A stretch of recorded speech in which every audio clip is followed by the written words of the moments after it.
This episode is brought to you by Principles.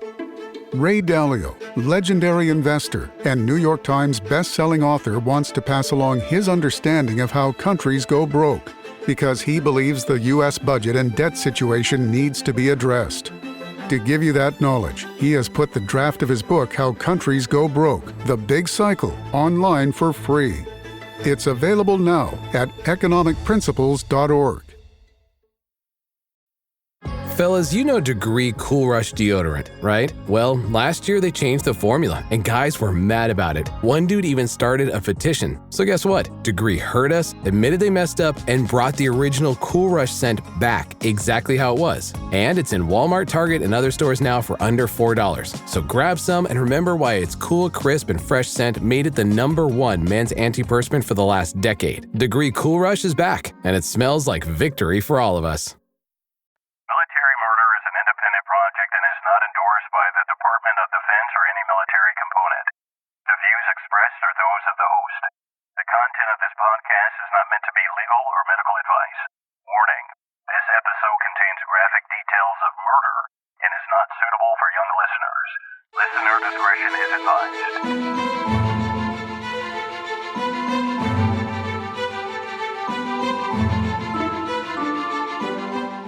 Welcome back, True Crime Army. I am your host, Margot, and this is Military Murder, a show where I focus on crimes committed by military members and veterans. But don't worry, you don't have to know anything about the military to listen, I promise. You just have to be a true crime enthusiast, and if that's you, welcome home. Welcome, old and new listeners alike. Before I begin today, just a few announcements. I know many of you have been asking me about challenge coins because I do have them. And in my personal opinion, they're pretty bad A. But up until now, they have been reserved for my top 2 tiers in the Patreon fan club. But that's no longer the case. While they are still not available to the masses, for the month of May, I'm testing something out. I'm going to allow my patrons to purchase 1 challenge coin each. I'll have more information in my Patreon fan club, so be sure to check it out sometime today. You can find my Patreon at patreon.com/militarymurder. If you're wondering why I even have a Patreon, well, because as you all know, I left active duty about a year ago, and I want to continue to produce this show. I have other ideas on expanding, even new shows, but I just don't have the bandwidth to do that all on my own. So if this little thing continues to grow, then I can grow as well. So if you're interested in supporting the show and seeing it grow and potentially adding new shows, make sure you check out the Patreon fan club some point today. Oh, one more thing. If you're joining me on the day that I release this episode on Monday, I am going live tonight on TikTok, so meet me there at 9 p.m. Central. My TikTok handle is Military Margot with a T at the end. All right, on with the show. Today's case is not for the faint of heart. And listen, it involves kids, it involves rape, it even involves child pornography. Straight up, I would never discourage anyone from listening to my show. But today's episode is just not for everyone. Hell, honestly, it's hardly for me. But these are the cases that keep me up at night, and they must be told.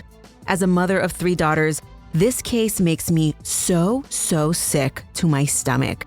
But the sad truth is that military prisons are filled with primarily sexual predators, many of them child sexual predators. And to be honest, they scare me more than murderers. That being said, you have been warned. Do not at me later to complain or anything like that. Things are going to get graphic, things will get uncomfortable. So there we go. Join me today as I tell you about the 1993 disappearance of 9-year-old Angie Housman. Now, let's dig in.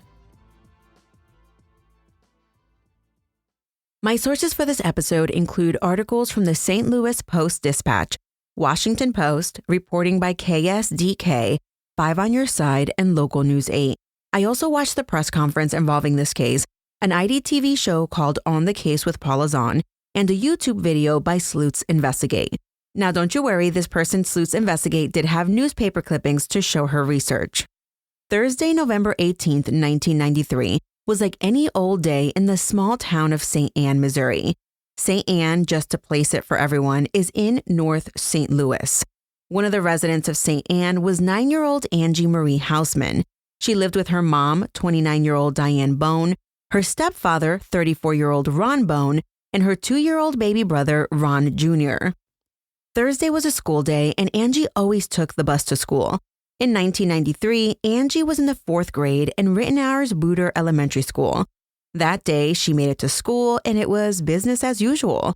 At the end of the day, she loaded on the bus, and the bus dropped her off about a half block from her house. 8 houses, if you want to be real specific. She had to walk a mere 8 houses to get to her house. News reports differ if drop-off was at 3 or 4 p.m., but in any event, all of the kids got off the bus, and Angie headed home walking north on Wright Avenue.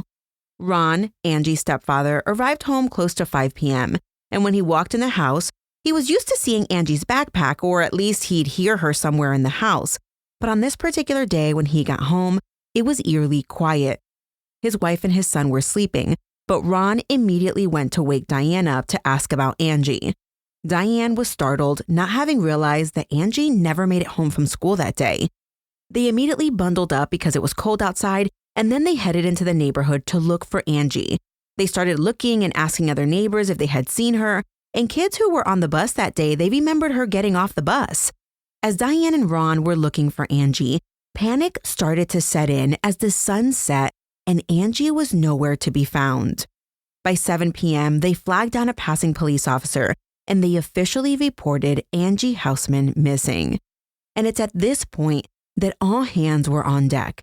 You see, 10 days earlier in nearby Maryland Heights, an 11-year-old girl reported being the victim of an attempted kidnapping when a man grabbed her as she got off of her bus about 3:50 p.m. and dragged her into the bushes. The child successfully fought off the predator and gave police a sketch, but this man had not yet been caught.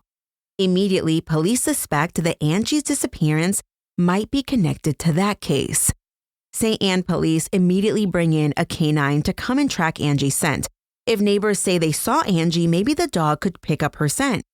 Well, they brought in the dog, and he followed Angie's scent from the bus stop to about halfway to her house, and then her scent vanished in the middle of the road. Police got helicopters involved, the kind with infrared lights. They searched all of the parks in St. Anne and the banks of Coldwater Creek. People were told to look out for Angie. She was 9 years old, and she was last seen wearing blue jeans, white tennis shoes, and a long pink coat with a hood. She was also carrying her backpack that was white and blue with a patch of sorts that said Christian Hospital Northeast. Angie weighed about 65 pounds. She had blue eyes and brown hair, and a scar on her chin. By the following day, the police had received a ton of calls. Heck, it was something like 300 calls asking or having some sort of information about Angie Housman. By Saturday, 7 FBI agents were on the scene assisting St. Anne police. That day, 20 newly assigned cops reviewed Angie's case to take a look at the evidence or lack thereof with a fresh set of eyes. By now, police were hoping for the best, but fearing the worst, as they recalled a kidnapping from 3 years earlier in 1990. It was the case of Che Sims, a 12-year-old honor student at Breckenridge Hills who was abducted, raped, murdered, and then disposed of by a creek bed. Her killers were either already in jail or awaiting trial when Angie was taken, but the same panic from back then was taking over all over again. Angie went missing on a Thursday, and by that Monday, the St. Louis Major Case Squad was activated and they got to work. The Major Case Squad consisted of police officers from St. Louis County, and municipalities throughout the area. They usually only investigate homicides, but they made an exception for Angie's case because missing children are always high priority. This was the first time in 28 years that the squad was activated for a non-murder. The last time this occurred was in 1967, when they investigated the rape of a 13-year-old girl in Maplewood. By Tuesday, the media had caught up with Angie's stepfather, Ron, and he told them that the entire family had been through the ringer with non-stop questioning. He understood they were the prime suspects, but he wished they could just move on because it was exhausting. He said they offered him a lie detector test on Monday, and he said, "Yes, I'll take one. It doesn't matter." He told reporters and cops that he last saw Angie at 8 a.m. when he left for work on the day that she went missing. He was a mechanic at the Sears and Northwest Plaza. He denied any involvement in Angie's disappearance and said, quote, "She's my daughter since she was 1. I'm hanging on to her as my daughter, and she calls me dad," end quote. That night, America's Most Wanted broadcast Angie's picture asking the public for help. By this point, the neighbors, not only in Angie's neighborhood but everywhere, they were hammering out security plans for the kids, which parents would be at the bus stop to make sure everyone got off the bus and made it home safely. A little neighbor friend of Angie was interviewed and he said, quote, "We all know Angie. They're all talking about how we want her back real bad. She's our friend," end quote. Angie's friends from school had made a sign that they hung outside Angie's house that read, quote, "Come home, Angie. We miss you," end quote. Angie's maternal grandmother, Jeanette Bone, was interviewed and she said that psychics were the only ones keeping the family's hopes up.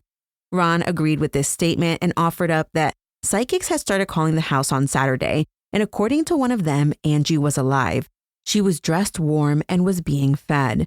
And actually, part of this was actually true. By Wednesday, Prudential Securities, Inc. offered a $10,000 reward for information leading to Angie's whereabouts. The local VFW was also raising money to offer a reward. Thanksgiving landed on the Thursday, a week after Angie went missing, and still no sign of Angie. By Saturday, November 28, 1993, word on the street was that a little girl had been found dead in the woods. The hush-hush then turned into a scream when police confirmed they found something. That morning at about 11:15 in the morning, a hunter was canvassing the wildlife area west of Miller School Road, near Highway 94 and just south of Highway 40, when he discovered a girl tied to a tree. When the hunter called it in, there was an officer nearby, Officer Copeland. He was there within minutes. It was the August A. Bush Wildlife Area in St. Charles County. Investigators swarmed the area, and there she was, a little girl tied to the tree, lifeless. There was snow covering the ground. The child, her identity still unknown, had snow and ice over her naked body. There was one report that said she still had a shirt on, but almost every other report stated that she was nude. The girl had been tied to the tree with blue jeans, and her hands were bound behind her back with metal handcuffs. The girl had duct tape around her eyes and mouth, and inside her mouth were her underwear. They were white with pink frill and had the word Barbie designed all over them with a floral pattern. Police secured the area, and nearby they discovered 2 bags of what appeared to be evidence. Inside they found a backpack with a few books with Angie's name inside of them. While the police were certain this was Angie, they had to wait for a positive identification. And by the next day, police told the public the search for Angie had ended. Angie was discovered deceased, and this was now a homicide investigation. Although they never revealed Angie's cause of death, they kept that information close to the chest. And it took them a really long time to reveal this information to the public because they didn't want to ruin the investigation by offering up too much evidence. That same day, the media caught up with Angie's aunt, who told reporters that she was informed that Angie had been shot in the head. But just to clarify, this was not actually the case, but of course everyone else didn't know that, although the police did quickly step in to reveal that Angie had not actually been shot in the head. Between you and me, I'll tell you this right now, the public was not aware at the time. Angie's cause of death was actually hypothermia. She literally died from the outside elements and the cold. And it's unclear when she was put there in this wildlife area, although it is clear that she was kept alive for a few days after her abduction. The autopsy report sadly revealed that Angie died just hours before she was discovered by that hunter. Police were not shy to tell the public that Angie died a very violent death. They assured the public that there was no definitive link between Angie's murder and the girl's attempted kidnapping a few days earlier, but they were keeping their eyes peeled. The day after Angie's discovery, the media caught up with Angie's biological father, Angelo DeAndre. He told reporters that he loved Angie. He said he couldn't sleep, he cried all the time, and he was straight up angry. He told reporters that he never actually knew Angie, though. You see, Angelo and Diane dated 10 years prior, but once she became pregnant with Angie, she left him. He recalled holding Angie maybe a few times when she was a baby, but other than that, he only watched her grow up from afar. He'd sometimes drive by her house just to watch her playing outside. Now, if you're thinking, is anyone looking into this guy? Don't worry. Angelo told reporters that he was already put through the ringer of questioning about Angie's disappearance and murder, but he had nothing to hide. He would never, ever kill his daughter.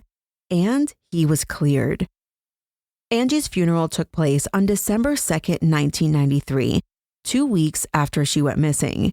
She was buried in a pink dress with a pearl necklace. Inside her casket, her family and friends placed pictures of her family, a small Bible, and a teddy bear inside.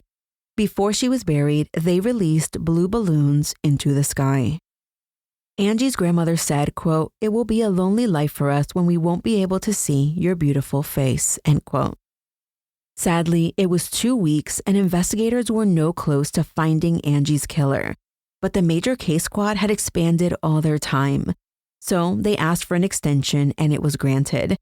The St. Anne police chief, Robert Schrader, said, quote, "This case is heinous enough to stay here until every lead is run out," end quote. And sadly, while the neighbors in St. Anne were celebrating Angie's life and honoring her young soul, a neighboring community was searching for another little girl who had vanished the day prior while walking 3 blocks to a friend's house.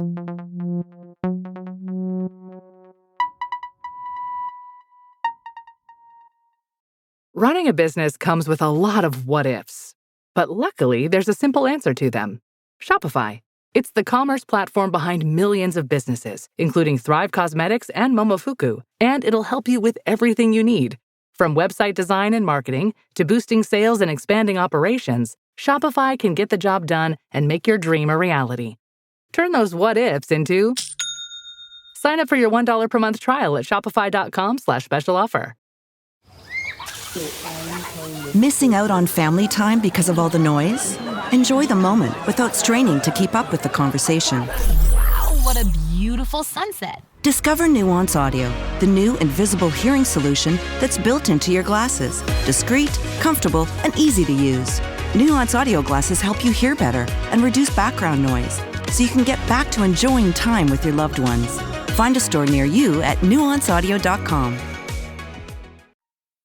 10-year-old Cassidy Casey Center was a 10-year-old 5th grader at Garrett Elementary School in Hazelwood, Missouri, just 10 minutes from St. Anne. On December 1st, 1993, Casey begged her mom to let her go hang Christmas lights with her friends who lived a mere 3 blocks away. They were 3 little girls who were sisters, and Casey just wanted to go visit them. Casey's mom said yes, but before she let her go, she armed her with a personal alarm. A what? Yes, a personal alarm. It was yellow and small in size, kind of like a beeper or a small transistor radio. The alarm functioned kind of like a panic button. If you pull the string, the alarm sounds really annoying, actually, and in theory would scare off would-be perpetrators. Casey lived on the 12,800 block of Tall Tree Court with her mom. She was walking to the 5,000 block of Tulip Tree Lane, and before she left, her mom warned her to be home by 5 p.m. Ever since Angie had been kidnapped and murdered, kids had been advised to use the buddy system when traveling outside, but Casey and her mom were feeling pretty confident with the personal alarm. The 3 little girls that Casey was visiting were going to walk and meet Casey halfway, but they changed their minds and instead decided to watch from their window until Casey got to the corner. But they watched and watched and watched, and Casey never showed up. The girls and their mom figured Casey had changed her mind.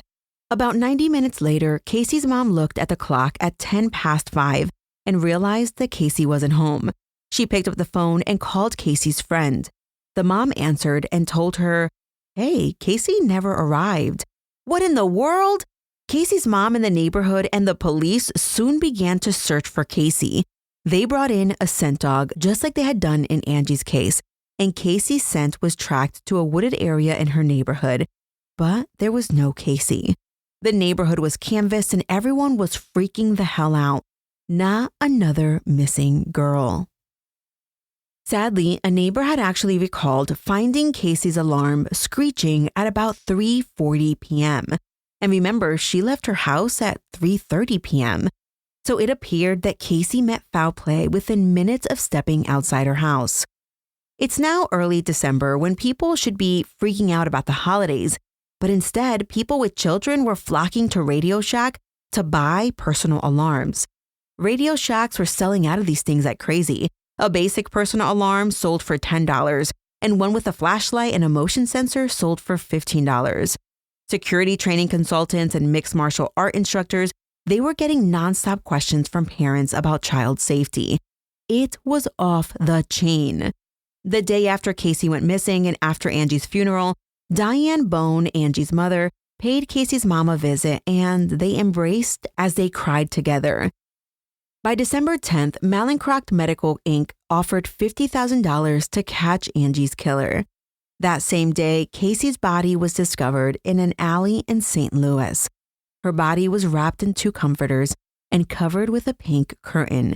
She had been bludgeoned to death over the head. The community was in shock, and Casey's family was devastated.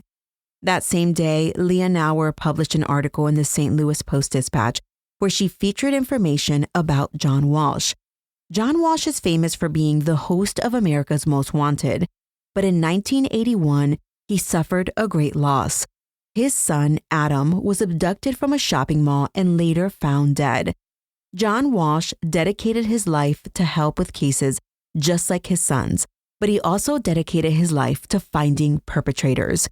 In profiling these cases, John Walsh said that the typical child killers are remorseless.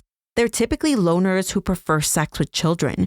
Often, the child killer has a long history of molestation and sexual assault. He said they are so hard to catch because they don't talk about their crimes.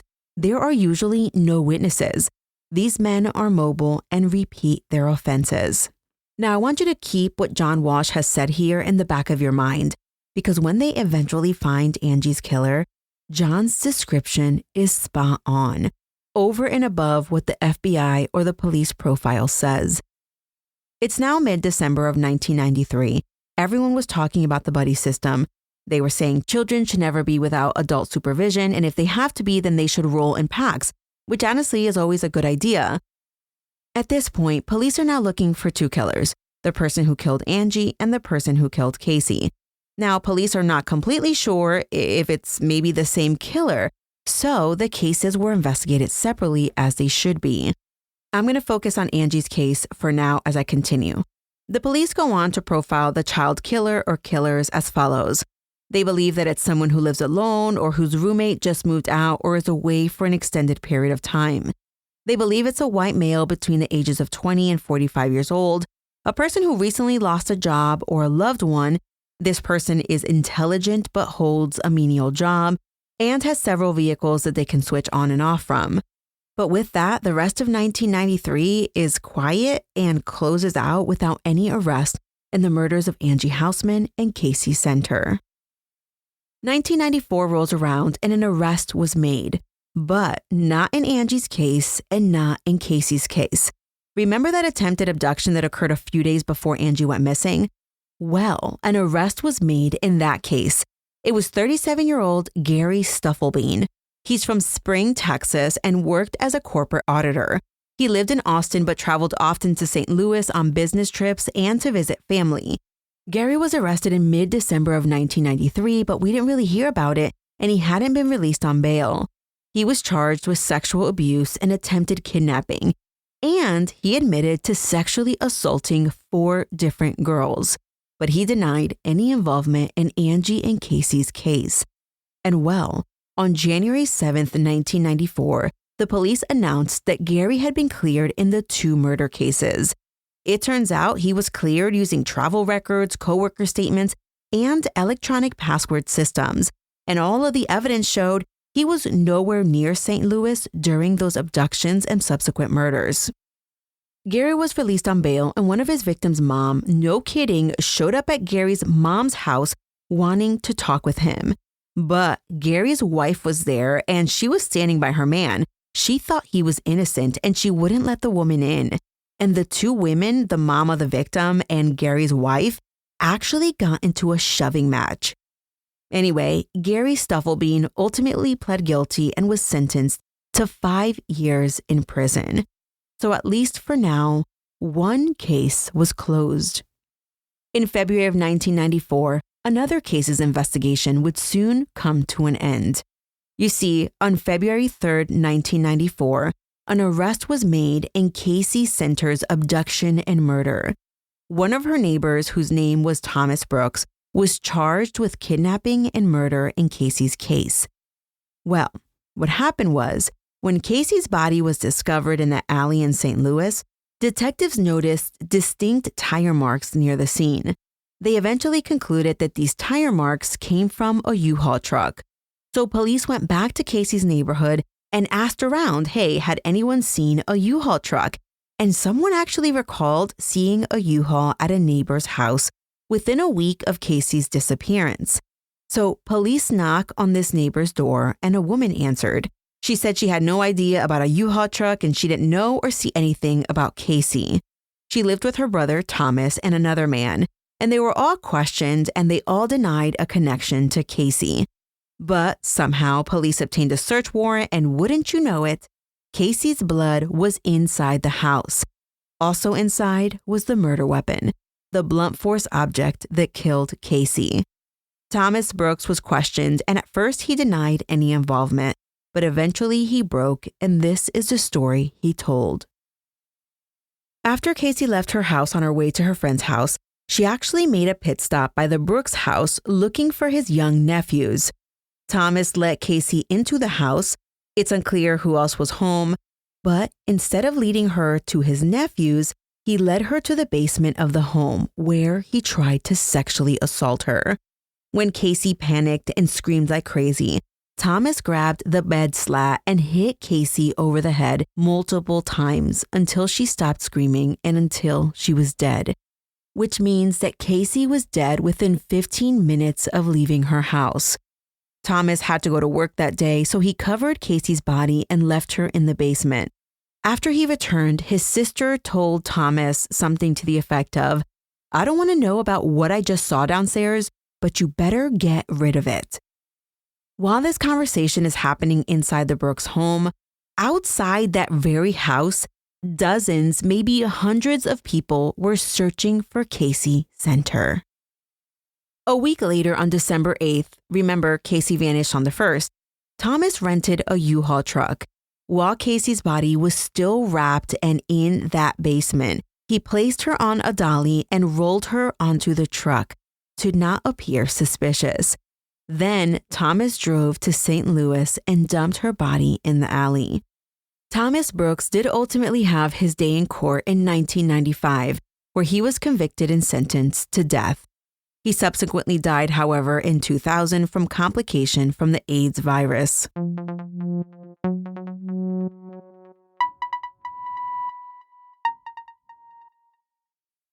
The investigation into Angie's murder was still hot and heavy. On February 8, 1994, police released a composite sketch of a man who was seen in Angie's neighborhood around the time she went missing. Police told the public that the man in the sketch was seen driving a blue car. And the same day that they put out this composite sketch, a woman came forward with the darndest story. She remembered something weird. 2 days before Angie's body was discovered back in 1993, this woman was at a Thanksgiving gathering when a news report came on the television. After the news report aired about Angie Housman, a 13-year-old boy who was present at this Thanksgiving feast mentioned the weirdest dream he recently had. The little boy mentioned that Angie would be discovered in the Bush wildlife area. The woman hadn't really thought anything of it since Angie had not yet been found, but after hearing the news report all those months later and the mention of the blue car, the woman found it odd because at Thanksgiving, that same little boy also mentioned something about a blue car when talking about Angie. While this tip sounded extremely odd, the police had to follow up because what in the hell? Police pay this boy a visit and he's home alone. So police questioned him and the boy said that the only reason he knew about it was because he had a dream. But police were not buying it. So they asked him to take a ride with them and they take him to the wildlife area where Angie was discovered. And they say, hey, where was she found? By now, of course, all the evidence tape was gone. And the boy kind of walks around and he pointed to a location and police's hopes begin to dim because it's in the general vicinity, but not close enough that they thought the boy knew what he was talking about. Police got permission from the court to obtain the boy's fingerprints and hair samples, and when compared to those found at the scene, they were not a match. Turns out that this 8th grader really did just have a dream. His mother later confirmed that dream telling tended to run in their family. The cops totally rolled their eyes. One cop even told a reporter, quote, "It's easier for me to believe that somebody told the kid something. I mean, a dream? A dream? This is the craziest thing I've been involved in," end quote. For 5 years, the investigation into Angie Housman's murder was quiet. And then in November of 1995, they announced that a St. Louis anonymous businessman donated $250,000 reward for information leading to Angie's murderer. The previous reward was in a trust and it was about to expire on December 1st, 1999. Everyone was hopeful that this new reward might lead to an arrest, but people in the business know that cash rewards rarely help solve murders.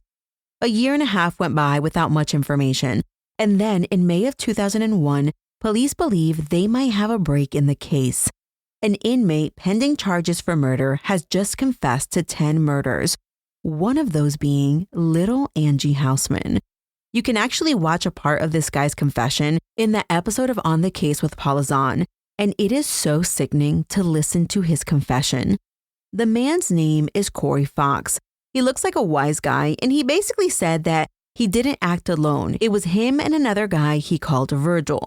He said they convinced Angie to get into his car after school one day. She had a green textbook and some papers in her backpack. Once they had Angie in the car, they took her to Virgil's home and there they held her for 3 days. He said that Angie made multiple attempts to escape, so they removed her clothes from the waist down to keep her from running. Well, police asked Corey what kind of underwear Angie was wearing, and he said pink underwear with white frill and the Barbie symbol all over it. Corey said their original plan was to kidnap Angie and ask for ransom, but as the days went by, Virgil became paranoid that Angie would recognize them. So they decided to dispose of her. They tied her to a tree in a wooded area off Highway 70. Angie did not go quietly, however, so they put duct tape on her mouth and eyes. Police pressed further. Did anything else happen before the duct tape was placed on Angie's mouth? And Corey remembered that since Angie was screaming, Virgil saw her underwear on the floor and he put them in her mouth before covering her mouth with duct tape. Then they left her out in the cold to die.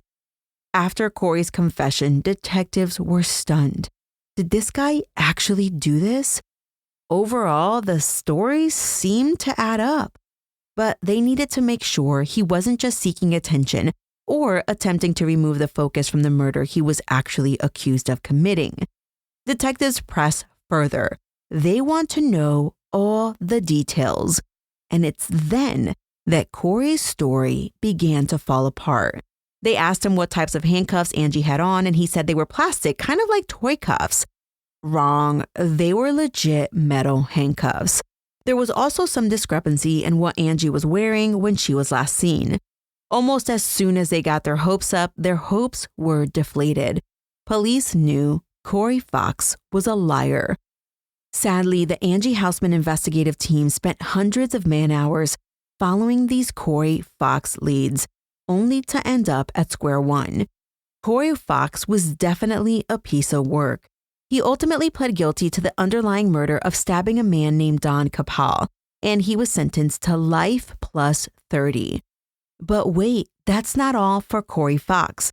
I went sleuthing about him for some ungodly reason, and it turned out that years later, in 2009 to be exact, Corey Fox was used to bunking alone in prison, and one day he was told that he would be getting a bunkmate. He told guards, "If you give me a bunkmate, I will kill that person." But the guards called his bluff, and wouldn't you know it, Corey Fox, no kidding, murdered his bunkmate using a braided bedsheet. The inmate who he murdered was a man named Joshua D., and this guy was weeks shy of leaving prison for a robbery or something like that. Joshua D.'s family ended up suing, and the state settled for $150,000. In the summer of 2002, tensions in the St. Louis region were high again after a little 6-year-old girl named Casey Williamson was abducted and murdered in nearby Valley Park, which is about 25 minutes from St. Anne. Casey's killer was found within hours of her murder, and the killer neighbor confessed to walking into Casey's house and carrying her away from her home as everyone inside slept. But even with Casey's murderer captured, Casey's abduction and murder led to remembering all of the unsolved kid cases in the region, and the newspaper listed a few of them. In 1999, there was the disappearance of 12-year-old Heather Colorn from Richmond Heights. There was the 1998 disappearance of 9-year-old Jean Mexo, who vanished from Belleville. Then there was the 1991 disappearance of 11-year-old Arlen Henderson, who vanished while riding his bike near Moscow Mills in Lincoln County. 5 more years went by with little mention of Angie Housman. But in 2007, Angie's memory soon resurfaced when in January of 2007, a teenage boy named Ben Owensby was kidnapped from a bus stop in Franklin County. Someone in Ben's neighborhood recognized a strange vehicle in the area, and eventually that tip led detectives to an apartment complex in Kirkwood a few days after the abduction. And when police made entry into the suspect's home, they were shocked. Not only did they find 11-year-old Ben, but they also found Sean Hornbeck. Sean had been kidnapped 4 years earlier when he was only 11 years old. Sean had been riding his bike when a man knocked him off the bike and took him. The man kept Sean as his sex slave basically for all those years. And well, turns out that Sean was getting a little too old for the kidnapper's taste. So that's when he struck again and kidnapped Ben. Both Ben and Sean were alive when rescued by police. The kidnapper was Michael Devo Devlin. He was a pizza restaurant manager. The city dubbed the recovery of the 2 young boys the Missouri Miracle. The perpetrator ultimately pled guilty to kidnapping and sexual assault and was sentenced to 74 life sentences in Missouri prison and 170 years of federal time. Sadly, the Missouri Miracle opened up old wounds about Angie Housman. In 2008, unbeknownst to the public though, detectives decided to relook at a man who was parked near Angie's murder scene when she was discovered. That man's name was Roger Martin.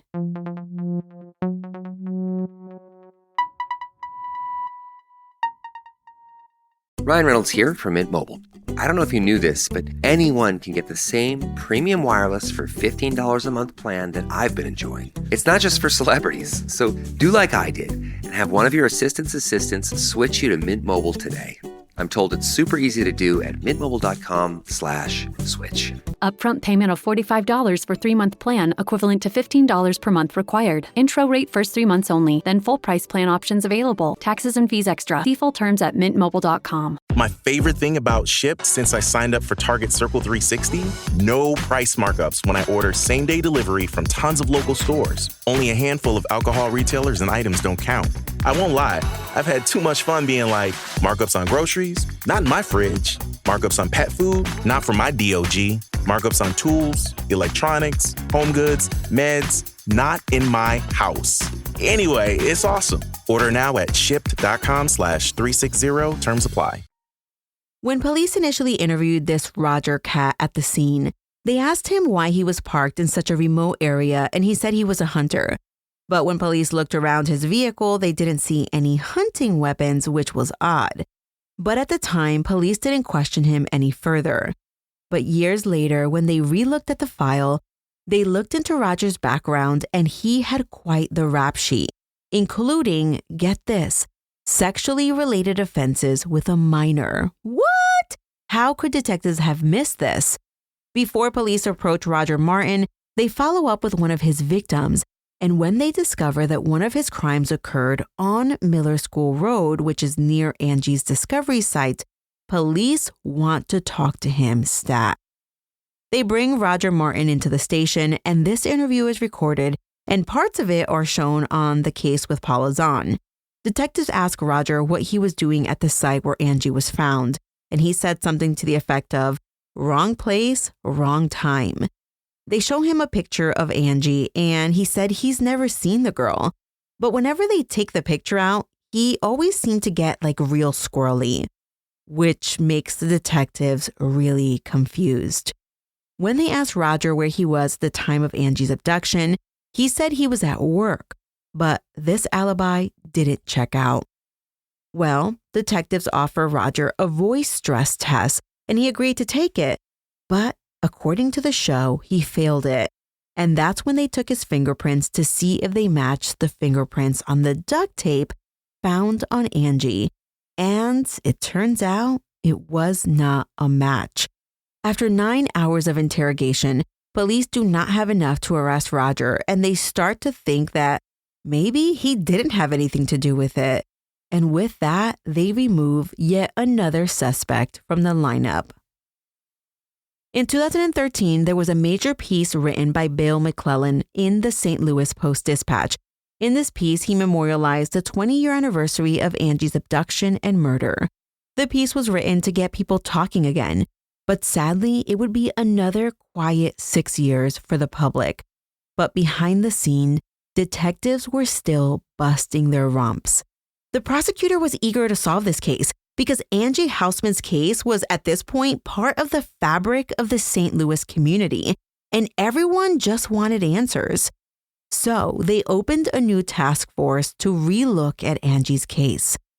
By this point, they thought that DNA had come such a long way that they might be able to get a DNA profile from some of the evidence. A man named Brian Crew was a forensic specialist, and he said that he spent over a decade searching for touch DNA on 3 of the items found at Angie's crime scene.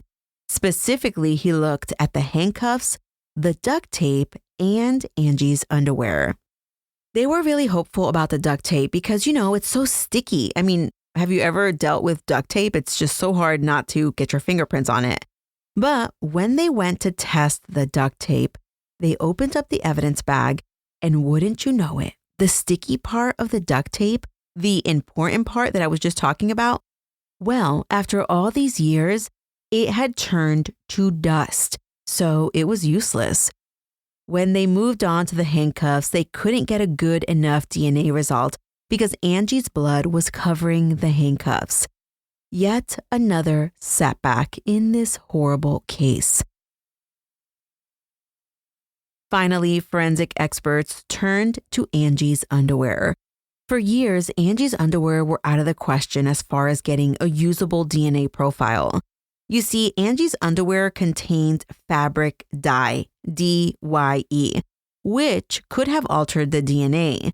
So it was never tested until technology had improved enough that now you could test items that had been dyed a different color without fear of it altering the DNA sample and losing that tiny bit of potential evidence. So they tested the underwear, and they had to wait and wait and wait and wait. But in 2019, DNA testing from Angie's underwear came back, and they were able to confirm a male DNA profile in her underwear. And that DNA find blew this case wide open. When they run the DNA profile through CODIS, the criminal database, they are almost immediately stunned.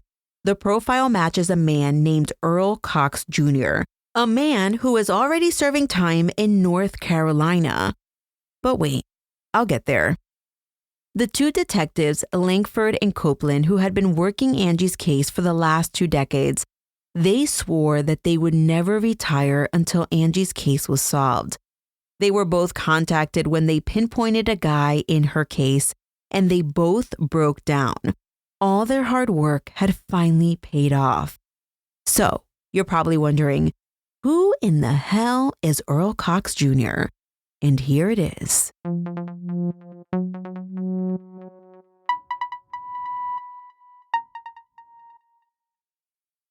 Earl Cox Jr. was born on July 17, 1957, to Louise and Earl Cox Sr. Earl's father died when he was only 12 years old. He was born and raised in the St. Louis area. In middle school, he was part of the yearbook staff and part of the JV baseball team. Earl graduated from high school in 1975, and he immediately joined the Air Force. His first duty assignment was in Rhineland, Germany. He served with the 435th Combat Support Group. While in Germany, Earl babysat as a side hustle until in 1980 when 4 kids he babysat reported he sexually abused them. Earl was forced to face a general court-martial, aka a trial, in Germany for his crimes against these children. In 1982, at just 24 years old, Earl was convicted of sodomy, indecent liberties, and assault involving girls under the age of 16. He was sentenced by the military to a dishonorable discharge, 8 years in prison, reduction to E1, and total forfeitures, and then he was sent to Leavenworth. But after serving just 3 years of his 8-year sentence, Earl received parole in 1985 and he returned to Missouri. Between 88 and 89, a few girls reported that Earl had sexually abused them and charges were brought against him. But by 1991, for unknown reasons, those charges were dropped. Even though the civilians were not pursuing any action in that case, the military considered this a violation of parole, and they sent Earl back to Leavenworth, where he served an entire year behind bars. He got out of Leavenworth prison in December of 1992 and returned to St. Louis, Missouri. Sadly, his sister and mother lived close to Angie's abduction site, which is what brought his sorry ass into the area. Earl stayed in the St. Louis area for a few years, and sometime in the late 1990s, he transplanted to Colorado Springs, Colorado. There really isn't mention of what he did for work either in St. Louis or Colorado Springs. But I do have information on some more illegal stuff that Earl got himself into. Let's fast forward to January 10th of 2003. Earl Cox Jr. was at a Greyhound bus stop in Pueblo, Colorado. Pueblo is a small town south of Colorado Springs. Earl was waiting for someone at the bus stop, but instead of this someone, the FBI showed up, asked him if he was Earl, and he said yes, and boom, they arrested him. Turns out that our boy Earl was waiting for a young girl he believed to be 14 years old. You see, Earl had been on an internet chat room for teens when he met a 14-year-old girl from Virginia. He got to chatting with her, and through conversations, they became a little too friendly. Earl asked the girl to move down to live with him in Colorado, and according to him, he wanted her to be his sex slave, and the young girl agreed. Earl mailed the girl $60 for a bus ticket, and he was at the bus stop to meet with her. Unbeknownst to him, the girl on the other side of that chat conversation was actually the FBI. Got him. Of course, after Earl's arrest, they got a search warrant for his house and his computer. And the police were not ready for what they would discover. I don't know, maybe they were. When they searched his computer, he had a whopping 45,000 plus images of child pornography, ranging from babies less than 1 year old all the way up into adolescents. If you need a minute to vomit, I 100% understand. But wait, sadly, there is more. Not only was Earl a consumer of this disgusting content, he was already on authorities' radar in the United Kingdom. You see, the UK National High-Tech Crime Unit had been investigating a huge child pornography ring. It was a website/chat room called The Shadows, with a Z at the end, Brotherhood, The Shadows Brotherhood. I didn't Google if this was a website or a chat room because I'm really not interested on being on some child pornography watch list. I am pretty sure I'm already on a watch list for all the murder stuff that I look up online, and I do not want to be involved in any of that. Anyhow, this brotherhood popped up on the World Wide Web in 1997, and one of the leaders of this website was known as the Wizard. And surprise, surprise, the Wizard was Earl Cox Jr. himself. Newspaper clippings from Earl's arrest and subsequent trial for these offenses indicate that, quote, to become an administrator for the Shadows Brotherhood chat board, one had to post some form of child pornography to the board, preferably a live broadcast of the individual having sex with his minor daughter, or some newly produced images of a child engaged in sexually explicit conduct to have never been posted before, end quote. This type of initiation, according to the newspaper clipping that I saw, was a way to keep undercover agents from becoming ring members. Earl was 45 years old at the time of his 2003 arrest. He and another guy named Timothy Darrow-Rich, who was 53 at the time, were in cahoots with this whole chat room thing. That mofo did some pretty awful things as well. With all the evidence that the FBI discovered, Earl was charged with attempting to entice a minor to travel in interstate commerce for sexual activity, using the mail for attempting to entice a minor, possessing more than 10 child pornography videos, and receiving child pornography. During his federal trial, Earl tried to say that he took to the internet because it was his only relief. He was really a loner and it was a way for him to make friendships. Ugh, disgusting. His attorney had the gall, to tell the court that Earl was not a child predator. He took the bait by this undercover FBI agent pretending to be a 14-year-old. As always, the attorney tried to make it seem like Earl would never have initiated any type of connection with a 14-year-old, but for that conniving FBI agent.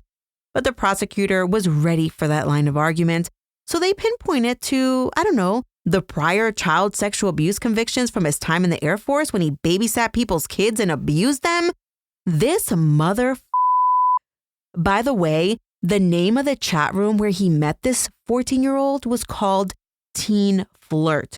Why in the hell is a 45-year-old man in a teen flirt chat room? Oh wait, let me guess. He wanted to warn the girls to stay away from bad guys. Yeah, buddy, we've heard that argument before. By the way, can I just say that the amount of these types of creeps that serve in the military is actually appalling.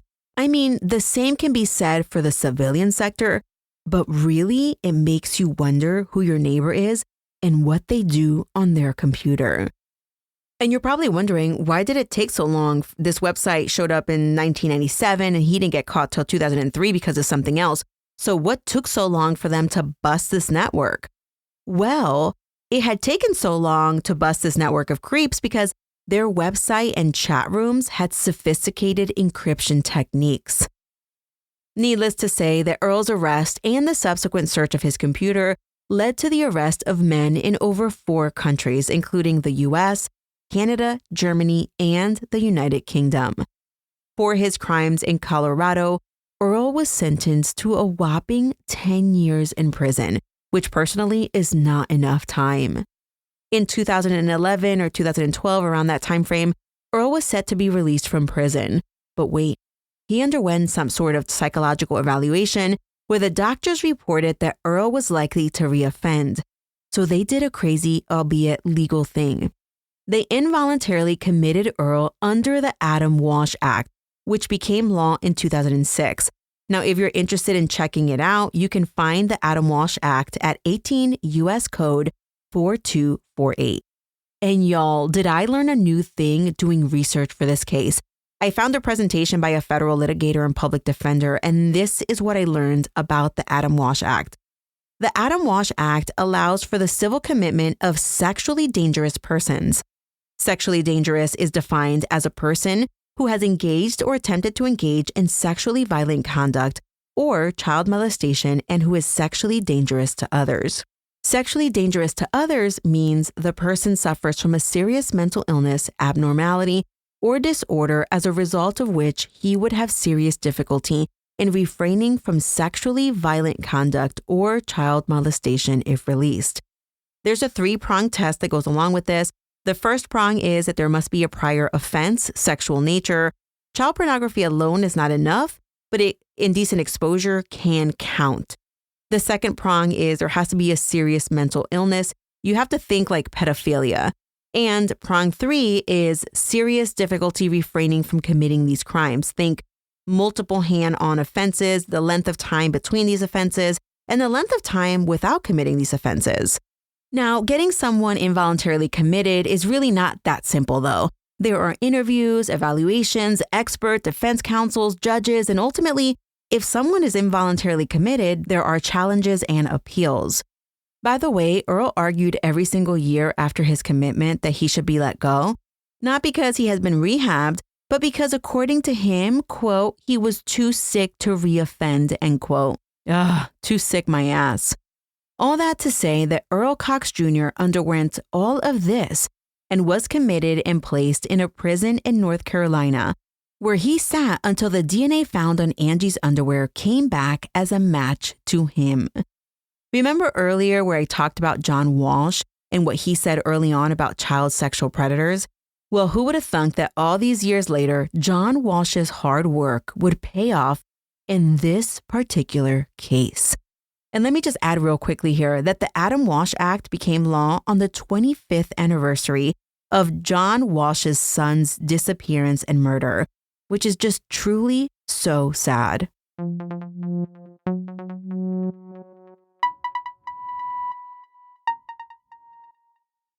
In 2019, Missouri detectives paid our boy Earl a visit in North Carolina. They chatted with him about Angie Housman, but he refused to talk. He just straight up was like, I'm not talking about it. Which is odd considering he didn't even try to lie about it. So prosecutors back in Missouri put the case together and they realized not only did they have his DNA, but Earl was most definitely in the area and he had the opportunity to commit the crime. They really wanted him to confess to this, however, but by then, Earl had lawyered up. Prosecutors went to Earl's defense counsel and basically said, we're going to seek the death penalty for your boy unless we get something from him. And that was a carrot they needed, and Earl ended up confessing. Now, by all accounts, Earl's confession was self-serving, but this is what he said happened. On November 18th, 1993, he was driving down the road when he started to have car trouble. He got out to check it out. Just then, a school bus full of kids let out. Angie walked by his car and approached him, making conversation. Yeah, I'm sure you crazy old man. Angie walked by his car and approached him, making conversation. He talked to her for a little bit and asked her if she was cold, and she said yes. He told her to get into his car, and she did. He then got into the car and drove off. Reports say that he then took her to Burger King because she said she was hungry, and then he drove around for a while, not quite sure what to do. Then he decided to take her to his house in Wentzville. There, he sexually assaulted her and kept her captive for a few days. Earl never gave a definitive amount of days that he kept her captive, but he did admit to the sexual assault. Eventually, for unknown reasons, he took her out to the wildlife area and tied her to a tree where he left her to die. Earl's confession was very dry, and he never showed remorse for what he did to Angie. Earl was extradited to Missouri, where he pled guilty to first-degree murder and first-degree sexual assault. When given an opportunity to talk to Angie's family and friends, Earl chose to stay silent. In sentencing him to life in prison without the possibility of parole, St. Charles County Circuit Judge John A. Cunningham told Earl, quote, your crimes not only terrified Angie and her family, but the entire community, end quote. Outside the courtroom, Ron Bone, Angie's stepfather, but also the man who stood in place of her father since she was 1, told reporters, quote, he ought to be in for 2 murders. He killed my wife. She might have died from cancer, but she died a long time ago. It just tore her up, end quote. Sadly, Diane Bone died of cancer 3 years shy of the world learning the identity of Angie's killer. Ron Jr., Angie's brother, who was only 2 when she was murdered, he also spoke. He told reporters that while he was a young boy when Angie died, he remembered that she was his best friend. He said the family was never the same after losing Angie, and he also spoke candidly that his mother really lost the will to live after that, and that he had to stop his mother from harming herself. While Diane died 4 years before Earl was sentenced for her daughter's death, reporter Aaron Heffernan with the St. Louis Post-Dispatch remembered back in the 90s when Diane told them that she always kept the porch light on, saying, quote, when they find the killer and put him in jail, that's when the lights go off, end quote. But Earl's story is not yet over because authorities were not yet done with him. Remember those charges that were dropped back in 88 and 89? The ones that caused him to spend an additional year at Leavenworth? Well, the prosecutor revived those charges. Yup, that victim would also get her day in court. According to reporting by Joel Currier, in March of 2021, Earl entered an Alford plea to 4 counts of sodomy for molesting a 7-year-old girl in the late 1980s in St. Anne. For his crimes, he was sentenced to 10 years per charge to be served concurrently, which means at the same time. The victim in that 1980s case, or really, I'm going to call her the survivor with all caps, well, she had something to say. She said at his trial, quote, "For me, tomorrow another day will come, and after that another will come. But for this sorry excuse for a human, today it ends. I will go on with my amazing life, with my amazing family, and you will rot in a lonely jail cell. No family, no friends, and most importantly, no more victims. I'm speaking to you as an advocate for all victims. We are strong and we are fierce. And today, justice will be served for the crimes that you committed against me. If there's anything that I want heard today, it's that I was a victim. And I emphasize was. But I have overcome that, and I will continue to be successful. And I will continue to advocate for victims and speak out to have justice served."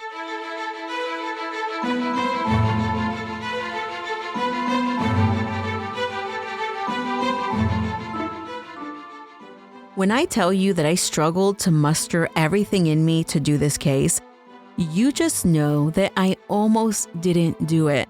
Not because I didn't want to, but because these cases really take a toll on the entire community. And the sad reality is that criminals like Earl Cox Jr. go unreported more than I would care to think. Thank you all for listening, and I am so sorry that I have ruined your day. Just a reminder that I am going live tonight on TikTok at 9 p.m. Central. You can find me there at Military Margot with a T at the end, and I really hope that you'll stop by just to say hi. This show was created by Mama Margot Productions. Shout out to all of the show producers, aka Patreon fan club members. Executive producers for this episode include Nicole G, Falcon13, Alicia, Jen, Tina, Ryan, and Bob. Newest associate producers are Amanda, Kirsten, Imtithal, and Shelby. Newest assistant producers are Ashanti, Daryl, Joe, Jocelyn, Kayla, and Denise. The music was created by Ty-Ups. Thank you and shout out to all of my dotted line contributors. I love you all. Until next time, remember, you never really know what someone is capable of, so remain vigilant always. You have a fabulous week, and I'll keep digging to bring you another military murder story next time.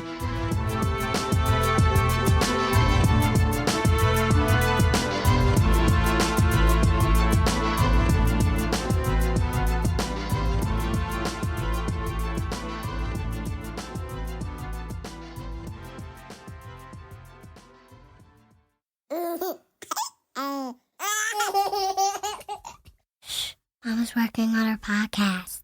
I don't want to.